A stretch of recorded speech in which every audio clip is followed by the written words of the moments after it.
네, 이 시각 K스탁 출발합니다. 오늘 나와주신 두 분 소개해드리죠.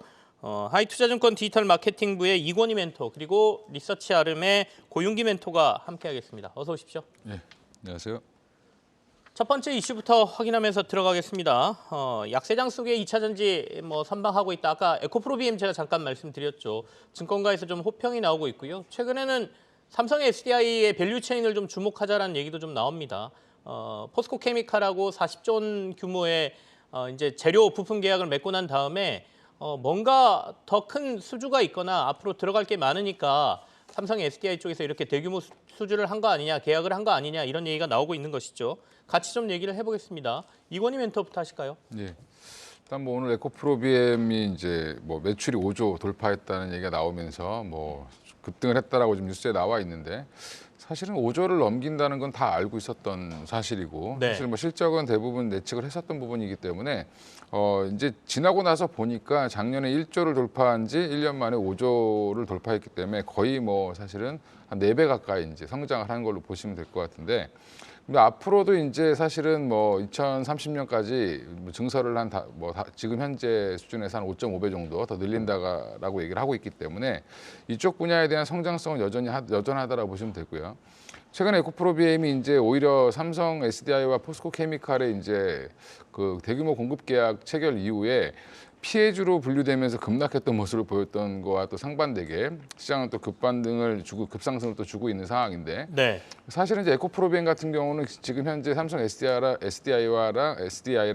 이제 조인트 벤처를 설립해서 지금 유럽향 물량을 지금 어떻게 보면 대고 있다라고 보시면 되고요. 에코프로비엠 또 이제 SK온과 또 이제 대규모 수주 계약을 체결하고 있는 상태이기 때문에 그쪽으로 물량이 계속 나가고 있는데 향후에 이제 결국엔 양극재나 음극재나 결국에는 부족할 수밖에 없다라는 게 중론이고 이게 이제 각 그 자동차 메이커들이 만들려는 그 차스 계획된 그 생산량 이런 것들을 비교해 봤을 때 여전히 양극재, 음극재 그다음에 그 외에 이제 소재들은 계속 이제 부족할 수밖에 없다라고 보시면 될 것 같습니다. 그리고 지금 최근에 또 한번 주목받고 있는 거는 이제 미국의 IRA가 있다라고 하면 유럽에 이제 또 새로운 이제 에너지 관련된 법이 또 만들어진다라고 하기 때문에 CRMA라고 하는 이제 법이 만들어지죠. 이제 네.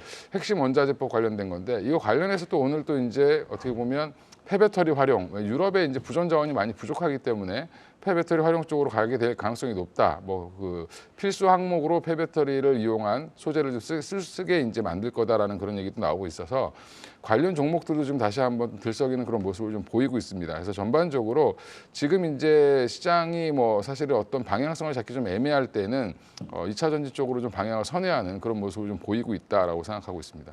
네. 자, 고윤기 멘토께서는 지금 2차 전지 업체들 주가 흐름 좀 어떻게 보세요? 저는 긍정적으로 보고 있습니다. 뭐 비단 최근 들어서 좀 상승하는 모습이 나오고 있지만은 또 추가적인 상승도 저는 가능하다라고 좀 볼 수가 있을 것 같은데요.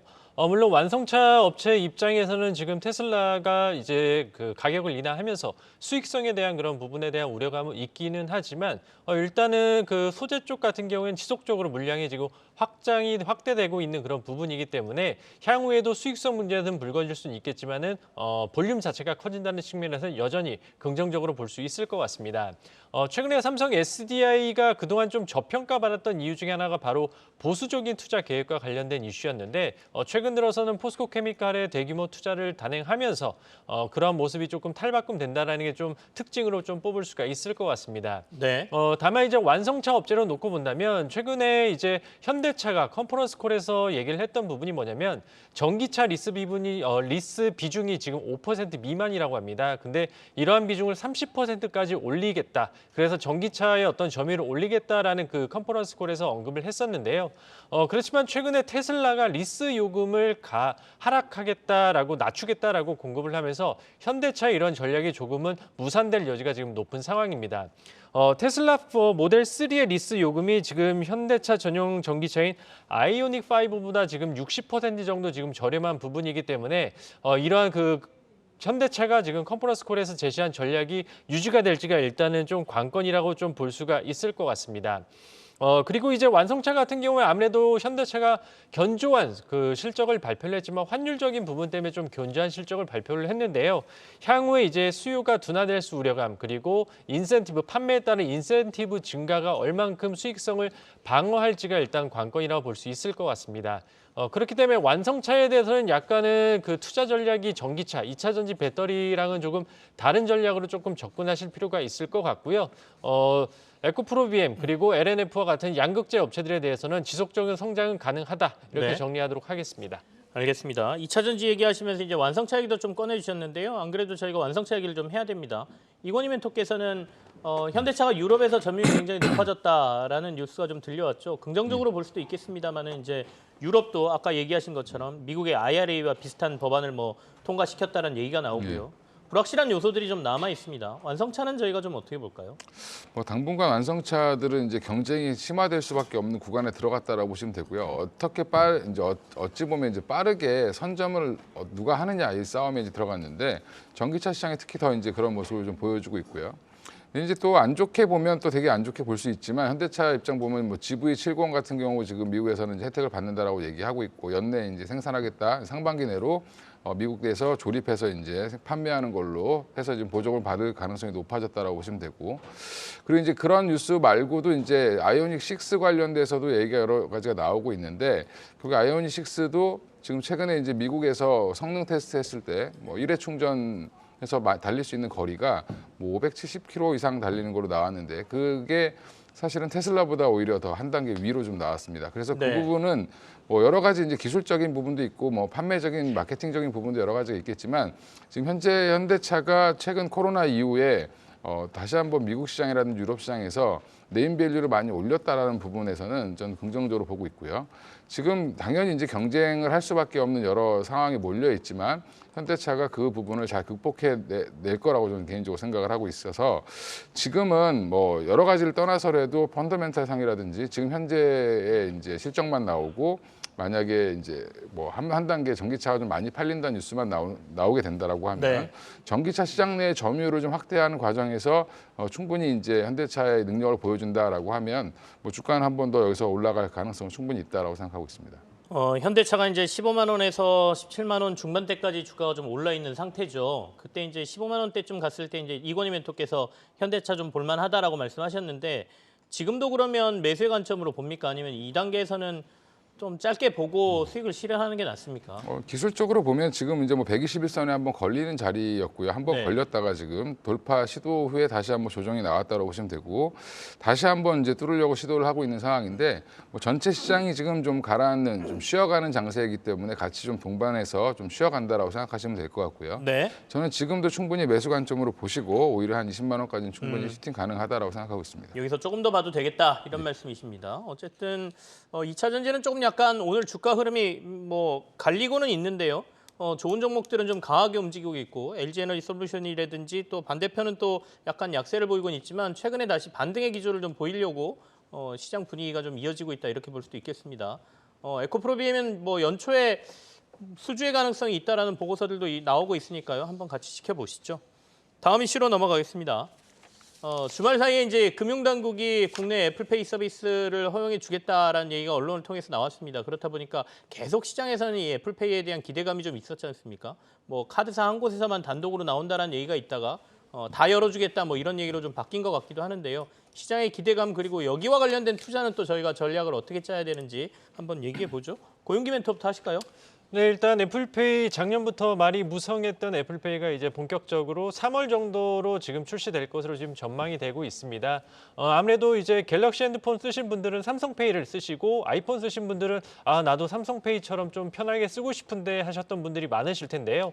애플페이 같은 경우 일단 결제 금액으로 전 세계 2위를 기록하고 있는 그런 페이 결제 시스템이기 때문에 굉장히 어떤 수요가 높고 그리고 니즈가 굉장히 많은 그런 어떤 결제 시스템이라 보시면 좋을 것 같습니다. 여기서 애플페이와 관련해서 아무래도 관련주들 같은 경우 결제주들이 오늘 크게 움직였고 최근에 강한 모습을 보였는데요. 그렇지만 오히려 애플페이가 어느 정도 확정이 된 이후에는 주가는 오히려 하락하는 모습을 보였습니다. 아무래도 재료 소멸성의 그런 이슈로 인해서 좀 볼 수가 있을 것 같은데 실질적으로 애플페이가 만약에 출시를 하게 된다면 어떤 쪽이 수혜를 보느냐라고 놓고 본다면 아무래도 단말기 쪽이라고 보시면 좋을 것 같습니다. 왜냐하면 지금 현재 삼성페이 같은 경우에는 단말 그 결제 시스템 자체가 이제 마그네틱 보안 전송 시스템과 함께 IC칩 정보를 지금 같이 사용하는 그런 시스템이거든요. 어떻게 보면 약간 조금 구형의 결제 시스템을 이용한다라고 보시면 좋을 것 같습니다. 근데 애플페이 같은 경우 이제 NFC 결제 시스템이라고 그래서 약간은 전 세계적인 어떤 트렌드화가 되고 있는 그런 결제심을 쓰고 있기 때문에 네. 향후에 이 단말기와 관련해서의 어떤 그 투자 포인트를 한번 찾아볼 수 있을 것 같습니다. 왜냐면 우리나라 지금 현재 NFC 가맹점에 되어 있는 보급된 그 비율 자체가 아직 10% 미만이기 때문에 향후에 애플페이를 쓰고자 하는 수요자가 많아지고 그리고 쓰고자 하기 위해서는 당연히 설치를 해야 되는 그런 부분이기 때문에 이런 쪽에서의 투자 포인트를 찾을 수는 있을 것 같습니다. 다만 지금 현대카드가 일단 베타적인 독점권을 일단 포기는 했지만 이 가맹점에 대한 어떤 그 무상 지원이라든지 이런 부분에 대해서는 일단은 오케이가 된 부분이고요. 네. 향후 다른 카드사가 얼만큼의 그 무상 지원을 하거나 그리고 수수료 관련돼서도 일단은 그 처리를 해야 되는 부분이겠지만은 새로운 시장이 조금 더 펼쳐진다라는 측면에서는 충분히 투자 포인트로 잡을 필요가 있을 것 같습니다. 그래서 관련주로 나이스정보통신이 일단은 NFC 단말기 관련해서는 관련주기 때문에 한번 관심 있게 보셔도 좋을 것 같습니다.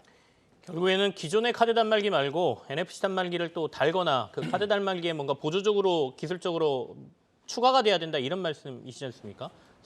사실 삼성페이 써보면 지갑 안 들고 다닐 정도로 편하거든요. 그러다 보면 이제 애플 사용자들도 급속하게 사용할 거다라는 기대감이 시장에 있는 것 같은데요.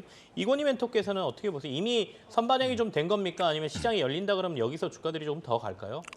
근데 이제 뭐 긍정적인 부분은 이제 중장기적으로 보면 애플을 사용하시는 분이 뭐 삼성 갤럭시 안드로이드 쪽 사용하시는 분이랑 거의 반반이라고 봤을 네네. 때 사실 50% 그러니까 또 50%의 시장이 다시 한번 열린다라고 보시면 될 것 같지만 사실 또 보면 내용을 좀 세부적으로 뜯어보면 뭐 전 카드사에게 오픈을 했지만 사실은 현재 아직까지는 현대카드 회원사만 현대카드를 이용하시는 분만 가능하고요. 현대카드 중에서도 국내용 카드는 안 되고 해외용 카드만 됩니다.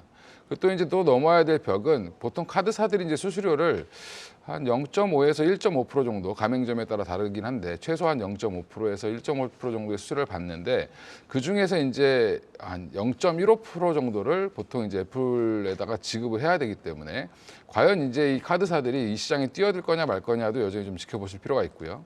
또 교통카드와의 연계라든지 이런 편리성들이 가미되지 않는다라고 하면 애플페이의 사용자 수가 생각보다 좀 줄 수 있다라고도 생각을 하고 있습니다. 그래서 여러 가지 이제 넘어야 될 산들은 여전히 좀 많고요.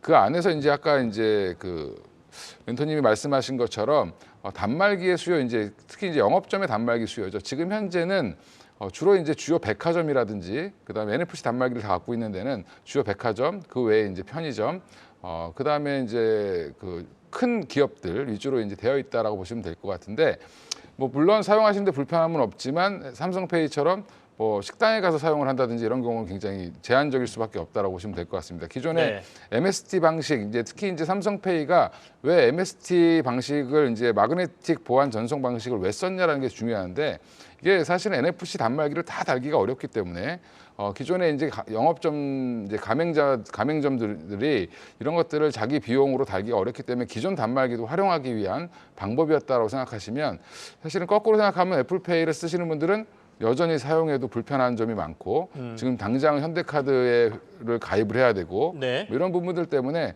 확장성은 좀 제한될 수밖에 없다라고 보고 있습니다. 알겠습니다. 애플페이가 들어오긴 하겠지만 초기에는 여러 가지 단말기 문제라든지 확장성은 좀 제한받을 것이다 이렇게 말씀을 하고 계십니다. 어쨌든 앞서 고윤기 멘토가 말씀하신 것처럼 NFT 방식을 사용하게 되면 결국에는 그쪽과 관련된 단말기를 기업들이 달아야 되고 그 사업을 하는 회사들은 좀 주목해 볼 만하다라는 의견은 받았습니다. 투자 전략에 참고하시길 바라겠습니다. 자, 세 번째 이슈로 넘어가죠. 세 번째 이슈는 저희가 증권 쪽에 있는 토큰 증권 관련된 얘기를 했습니다. 이게 좀 뭐 기술적으로 좀 어렵긴 한데요. 뭐 미술품이라든지 부동산이라든지 이런 것들에 조각 투자가 가능하다 이렇게들 기사들은 나오더군요. 이걸 이미 준비하고 있던 증권사라든지 금융사들에 대한 관심이 좀 모아지고 있는 것 같습니다. 같이 좀 얘기를 해보죠. 이건희 멘토 먼저 얘기하실까요? 예, 일단 뭐 증권사들 입장에서는 결론적으로 새로운 먹거리가 생겼다. 뭐 안 그래도 지금 사실 뭐 부동산 PF 관련돼서 굉장히 안 좋은 상황인데 새로운 먹거리가 생겼기 때문에 주로 이제 대형사 중심으로 해서 발빠르게 좀 대응을 하고 있다라고 보시면 될 것 같고요.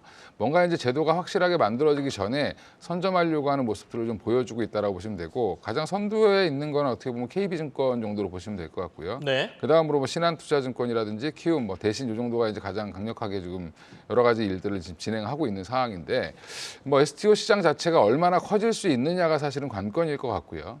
저는 이제 증권사 입장에서는 좋지만 거꾸로 생각하면 이게 가상자산보다는 실체가 있어서 좋다라고 얘기하는데 뭐 조각 투자의 대상이 될 수 있는 부동산과 실물들이 과연 얼마나 가격 변동성이 있을까라는 부분, 그다음에 거래가 어떻게 24시간 동안 허용된다고 하더라도 사실 이게 뭐 얼마나 많은 분들이 참여를 할까? 네. 처음에 이슈는 될 수 있겠지만 생각보다 이 수익성이 어떻게 확장이 될지는 좀 지켜봐야 되지 않겠냐라고 해서 좀 보수적으로 보시는 게 맞지 않나 저는 생각을 하고 있습니다. 알겠습니다. 고영기 멘토께서는 이 이슈는 어떻게 보세요? 그리고 관련주들이 막 움직이지 않습니까? 관련주도 좀 언급해 주시죠. 관련주들이 최근에 뭐 갤럭시아 머니트리라든지 갤럭시아 SM과 같은 이런 종목군들 그리고 일부 작은 증권사들 뭐 SK증권이라든지 하나투자증권들이 이러한 이슈로 좀 많이 움직이는 모습을 보였고요. 당연히 뭐 미술품과 관련돼서 뭐 서울옥션이라든지 K옥션 등과 같은 그런 종목군들이 선제적으로 움직인 것으로 저도 판단을 하고 있습니다. 이 시장, 새로운 시장이 개화된다라는 측면에서는 굉장히 긍정적으로 보고 있지만은 단순히 이 거래소 거래가 된다고 하더라도 증권사 본연의 업무라는 게 있지 않습니까? 신사업이 새롭게 추가된다라고 해서 이거 한 단계 주가가 레벨업돼야 되는 그런 부분이 아니라 증권사는 뭐 증권 수수료라든지 그리고 리테일 수수료라든지 IB 수수료와 같은 그런 부분에 대해서 일단 기본적인 베이스가 깔려진 상황에서 신사업에서 플러스 알파가 되면 주가가 오르겠지만은 지금 본업 자체도 약간은 조금 안 좋은 그런 상황에서 신사업만으로 주가가 오르기에는 조금 무리가 있지 않나 이렇게 좀 보여지고 있습니다. 네. 일단은 새로운 시장이 열린다는 측면에서는 긍정적이지만 과거에 코인 열풍으로 인해서 좀 많이 급등을 했었던 그런 부분에 따른 어떤 기대감 때문에 좀 주가가 선제적으로 많이 움직였다라고 저는 판단을 하고 있습니다. 그렇기 때문에 새로운 시장이 열렸다는 측면에서는 긍정적이지만 향후에 어떤 가이드라인과 어떤 규제가 나올지 모르는 그런 미지의 시장이기 때문에 투자에 있어서는 조금 중립적인 관점으로 접근하시길 바라겠습니다. 증권사들은 본업이 더 중요하다 이런 말씀이세요. 그 외에 이제 실제로 이 증권형 토큰이 나왔을 때 수혜를 받을 만한 게 뭐 미술품 옥션 쪽이냐 아니면 작년에 이제 뮤직하우라는 회사, 그러니까 음악의 저작권을 나눠서 투자하는 게 좀 이슈가 됐었죠. 그때는 이제 조각 투자가 허용이 안 돼 있었기 때문에 이게 불법이냐 아니냐를 가지고 논란이 좀 있었는데 이제 허용을 해줘 버렸으니까요. 이제 아마 뮤직하우 이쪽 시장도 뭐 관심들이 많아지실 것 같은데, 근데 초기 시장에는 문제점들이 좀 있습니다. 유동성이 부족하다 보니까 급등했다가 급락해버리는 뭐 그런 상황들이 벌어지면 결국엔 투자자들이 좀 손해를 보는 상황도 벌어지기 때문에 그런 측면을 다 같이 좀 보셔야 되겠습니다. 아무튼 투자자 입장에선 새로운 투자 목록들이 좀 많이 나올 것 같아서 다양해지는 건 있는데 초기 시장의 위험성은 분명히 있을 것 같습니다.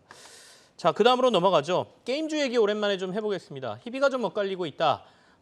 최근에 나오고 있는 여러 가지 이슈들을 보면 뭐 메타버스라든지 아니면 가상자산이라든지 위험선호 현상이 나타나면서 또 게임주들이 들썩들썩거리긴 하는데 실제로 중요한 거는 게임 회사들의 게임 아니겠습니까? 런칭했을 때 얼마나 또 이게 인기를 끄느냐를 가지고 주가가 오르내리고 있거든요. 얘기를 진행해 보죠. 이건희 멘토 먼저 하실까요?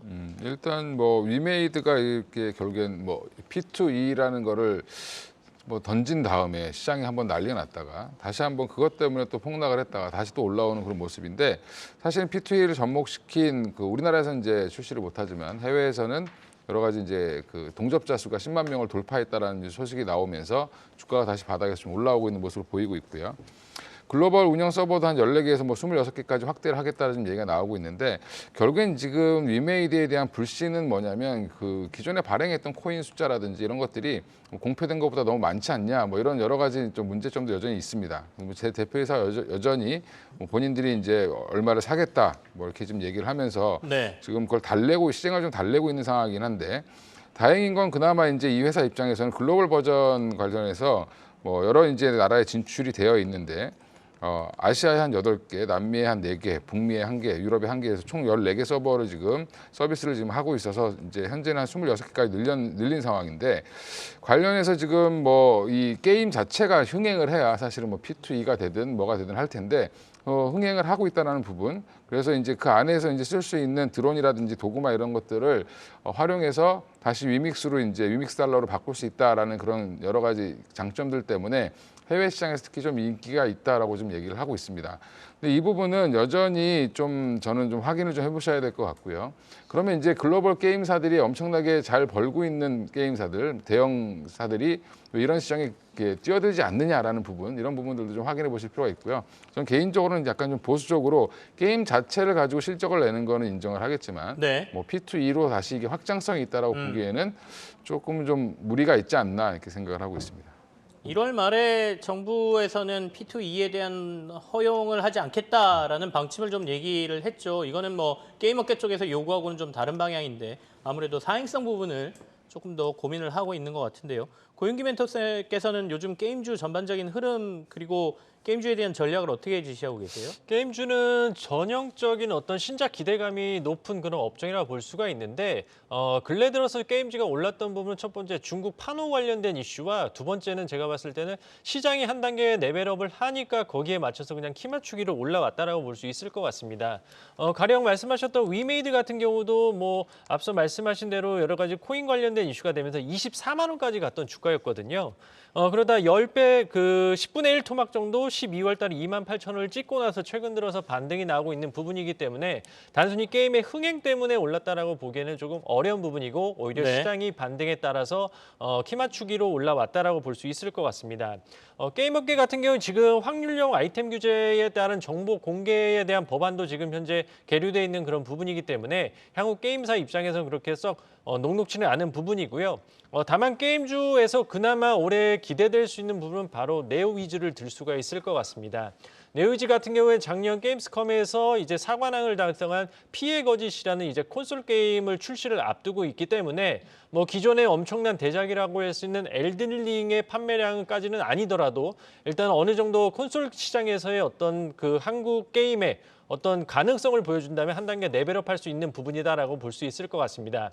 왜냐하면 지금 현재 국내 게임사 같은 경우는 좀 모바일 게임에 좀 치중되어 있는 그리고 중국 게임에 좀 잠식되어 있는 시장이기 때문에 콘솔 시장 그리고 북미와 다른 어떤 유럽 쪽으로의 새로운 시장을 개척하는 게 올해 게임업계 화두라고 볼 수 있을 것 같고요. 애석하게도 뭐 A소프트가 신작을 기대하고 있지만은 신작에 대한 기대감도 많이 낮아져 있는 그런 부분이기 때문에 게임업계는 좀 어려운 보릿고개가 2023년 동안 펼쳐지지 않을까 이렇게 보고 있습니다. 게임주는 전반적으로 올해 좀 보릿고개다라고 말씀하셨는데 방금 전에 고윤기 멘토께서 말씀하신 것처럼 콘솔 게임을 개발하고 있는 회사를 도리어 주목하자 이런 얘기는 많이 들었거든요. 이건희 멘토께서는 만약에 게임주를 지금 바닥권이다 생각하고 들어간다고 하면 어떤 그 종목들에 좀 관심이 가세요? 이건 가정입니다. 뭐 저는 개인적으로 뭐 크래프톤이라든지 뭐 네. 그다음에 네오이즈 두 개를 탑픽으로 보고 있는데 결국에 여기도 마찬가지로 이제 콘솔 게임 기존에 이제 뭐 PC 관련돼서 온라인 접속자 수를 통해서 얻었던 그런 수익 이런 것들을 좀 한계를 뛰어넘을 수 있는 새로운 북미 시장이라든지 일본 시장 이쪽에 이제 진출하려고 하는 그런 시도를 하는 회사들이 좀 중요하다고 보시면 되고요. NC도 마찬가지로 이런 시장을 또 준비를 하고 있는데 게임주에선 제가 볼 때 가장 중요한 거는 신작이 성공하냐 실패하냐 저희가 알 수가 없고 네. 그런 부분들은 결국엔 그러면 얼마나 자본력이 있느냐가 되게 중요할 것 같습니다. 지금 굉장히 뭐 이자도 높고 자금을 조달하기 힘든 시장이기 때문에 관련해서 이제 얼마나 유보금을 많이 갖고 있는 회사, 자금력이 튼튼한 회사냐가 되게 관건일 것 같아서 그러면 결국엔 개발하다 보면 뭐 하나가 터지면 또 한번 대박이 날 수 있는 그런 상황이기 때문에 사실 크래프톤이라든지 NC소프트 그다음에 뭐 네오위즈 한 3종목 정도를 탑픽으로 보고 있습니다. 알겠습니다. 탑픽 종목 말씀하셨습니다. 만약에 게임주를 고려하고 계신다면 한번 참고해 보시기 바라겠습니다. 마지막 이슈입니다. 마지막 이슈는 저희가 오랜만에 방산주를 좀 골랐는데요. 노르웨이 쪽에서의 전차 수주 가능성이 좀 있다는 얘기가 들려왔는데 결국에는 불발이 됐죠. 이러면서 이제 방산주를 어떻게 봐야 되느냐. 근데 뭐 노르웨이에서 그렇게 대량의 구매는 아니었으니까 뭐 이 시장 말고 더 큰 시장을 보겠다라고 얘기할 수도 있겠죠. 같이 좀 얘기를 해보죠. 고윤기 멘토부터 하겠습니다. 일단은 뭐 애석하게도 현대로템이 노르웨이 이제 전차 수주 불발 소식에 오늘 5% 정도 약세를 띠고 있는데 저는 그렇게 썩 나쁘게만은 안 보고 있습니다. 왜냐하면 막판 경쟁한 업체가 어디냐면 독일입니다. 독일 같은 경우에는 전차의 거의 최고봉의 기술력을 갖고 있는 그런 국가라고 볼 수 있는데 우리나라 같은 경우가 이제 독일과 어떤 어깨를 겨룰 수 있는 그런 수준까지 올라왔다는 점에서는 저는 충분히 긍정적으로 좀 볼 수가 있을 것 같고요. 물론 뭐 우리나라의 어떤 방위산업 전차 같은 경우가 가성비와 그리고 우리나라가 그 산악 지역이기 때문에 거기에 이제 관련돼서 조금 메리트가 있다라는 측면에서 좀 주목을 받는 건 맞습니다. 다만 이제 주가적으로 놓고 본다면 방위산업 같은 경우에 작년부터 주가가 좀 우상향하는 모습이 나타났습니다. 그렇기 때문에 약간 주가적으로는 쉬어갈 여지는 있는데요. 그렇지만 또 반대로 오늘 하나에어로스페이스와 같은 종목군들은 또 다시 우상향하는 모습이 나오는 것처럼 일단은 어느 정도 작년에 방위산업주들이 전반적인 강세를 띄었다면 올해 같은 경우 좀 개별적으로 조금 움직일 가능성이 높습니다. 특히나 이제 방위산업 같은 경우에는 수주 산업이기 때문에 신규 수주가 얼만큼 나오는지에 따라서 조금 방향성이 좀 갈릴 수가 있다라는 그런 측면을 볼 수가 있습니다. 그렇기 때문에 현대로템 같은 경우는 좀 아쉽게도 불발로 끝났지만 뭐 폴란드라든지 기타 다른 국가들에서도 충분히 기대를 해볼 만한 그런 구간대이기 때문에 네. 너무 실망하지 마시고 여전히 방위산업에 대해서는 꾸준한 관심이 필요하다 이렇게 정리하도록 하겠습니다. 개별적으로 이제 수주 모멘텀에 따라 움직일 거다라고 말씀 주셨는데 그러면 로템이 가장 탑픽이십니까? 아니면 방산주에서는 어디를 주목하고 계세요? 저는 그 우리나라 우주항공청과 또 맞물려 가지고요. 하나 에어로스페이스, 한국항공우주 이렇게 탑픽으로 좀 보고 있습니다. 알겠습니다. 항공우주 쪽을 조금 더 눈여겨보고 계신다라는 말씀 주셨습니다. 이건희 멘토의 방산주에 대한 의견 좀 들어볼까요? 이번에 이제 현대로템 이번에 수주 불발 보면 뭐 네. 사실은 수주를 넣어서 다 따내면 뭐 사실은 전 세계 전체가 다 우리 걸로 바뀌어야 되죠. 네. 항상 시도하다 실패하는 것들이 항상 수주 산업이다라고 보시면 될 것 같고요. 뭐 일부 국가에서는 이제 우리 전차를 좋게 보고 있고 이쪽 노르웨이 쪽에서는 검토하다가 결국에는 레오파드 2 이제 독일 전차를 선택을 했는데 예전에 이제 얼마 전에 방산 뉴스 나온 것 중에 보면 뭐 사실 튀르키예에서 우리나라 전차에 들어가는 부품을 이제 우리나라 거를 갖다 썼다. 뭐 그래서 변속기를 수출했다라고 하면서 제1호 이제 수주 이렇게 얘기가 나왔는데 그걸 공부하면서 느낀 게 뭐냐면 파워팩 관련돼서 지금 변속기는 우리나라에 쓰고 있는 지금 흑표 전차, K2 전차에도 독일산 부품이 들어가고 있습니다. 네. 엔진은 이제 개발을 했는데 엔진 플러스 이제 변속기까지 합쳐서 파워팩이라고 하는데 그 아직까지 이제 그 우리나라에서 개발한 사실 변속기 같은 경우는 아직 완성 단계가 아니어서 국내에서는 안 쓴다라고 합니다. 이제 오히려 그런 부분들을 봤을 때는 아직까지 기술력도 조금은 좀 더 미미하다라는 부분에서 좀 더 노력을 해야 되는 부분이 있다라고 보고 있고요. 노르웨이가 뭐 이제 K2를 안 샀다라고 해서 뭐 이제 현대로템 일시적으로 빠진 것도 사실은 뭐 기대감이 반영이 돼 있어서 빠졌다라고 하면 인정할 수 있겠지만 사실은 그닥 기대를 하지 않았던 뉴스였는데 이게 또 굉장히 또 반향을 일으켰다라고 보시면 될 것 같고요. 오히려 이제 장갑차 같은 경우는 미국에서 이제 어떻게 이거를 만드는데 단가가 안 맞고 이러다 보니까 우리나라 장갑차를 갖다 쓰겠다라는 얘기도 나오고 있고 호주에서도 지금 얘기가 좀 나오고 있어서 오히려 그쪽 관련해서 이제 뭐 K9이라든지 장갑차 관련된 그런 수주를 조금 더 기다려 보시는 게 더 좋지 않겠나 생각을 하고 있습니다. 알겠습니다.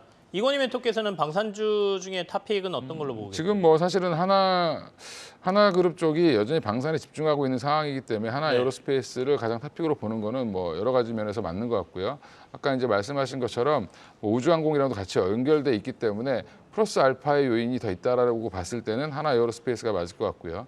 오히려 수소 쪽에 관심이 있으신 분들은 현대로템도 오히려 이럴 때 보셔야 된다라고 생각을 하고 있습니다. 알겠습니다. 현대로템이 좀 조정받고 있는데 이럴 때 도리어 관심 가질 필요도 있겠다라는 말씀까지 주셨습니다. 하나그룹이 이제 뭐 인수합병 또 이렇게 하면서 한국의 로키드 마틴이 되겠다 뭐 이렇게 얘기했지 않습니까? 방산주 중에는 그래도 볼만한 데는 한화그룹주다, 한화에어로스페이스 두 분이 공통적으로 말씀하셨거든요. 방산주 관심 있는 분들은 또 같이 보도록 하죠. 시장 이슈는 여기서 마무리를 하고요. 두 분이 오늘 가져오신 관심주 확인해 보겠습니다.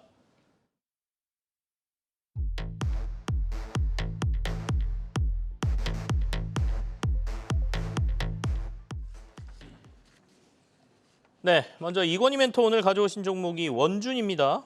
2차 전지 증설 수혜는 나부터다 이렇게 제목을 뽑아주셨고요.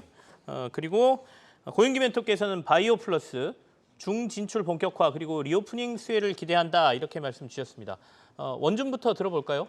일단 원주는 이제 열 처리 관련된 기술을 갖고 있는 회사 이렇게 보시면 되는데 기본적으로 열 처리 자체가 이제 2차 전지 소재 단에서는 꼭 필요한 과정이기 때문에 그러니까 열 처리 소속노라고 합니다. 이제 이런 것들 제조하는 기업이라고 보시면 되는데 2차 전지에 특히 이제 많이 들어가는 소재 중에 양극재, 음극재 둘 다 이 소속노를 거쳐서 정제를 시킨 다음에 이제 이 재료를 써야 되기 때문에 기본적으로 이제 증설을 하게 되면 이쪽 장비가 들어가야 될 수밖에 없다라고 보시면 될 것 같고요.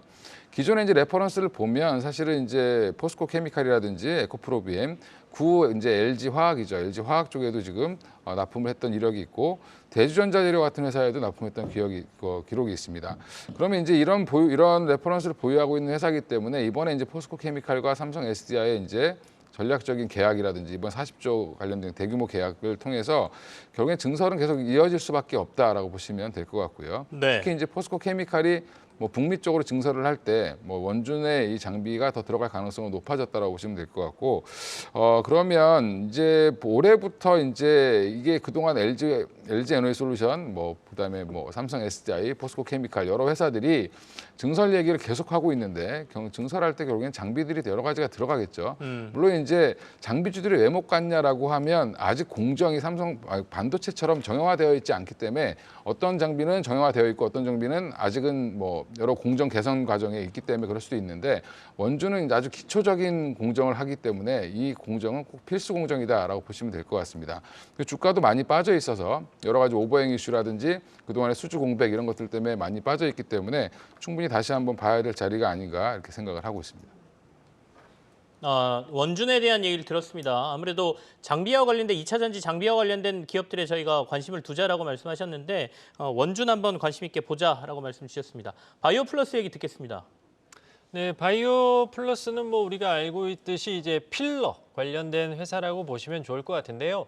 올해는 한번 회사가 어떻게 퀀텀 점프할 수 있는 그런 여건을 갖춘 그런 회사라고 보시면 좋을 것 같습니다.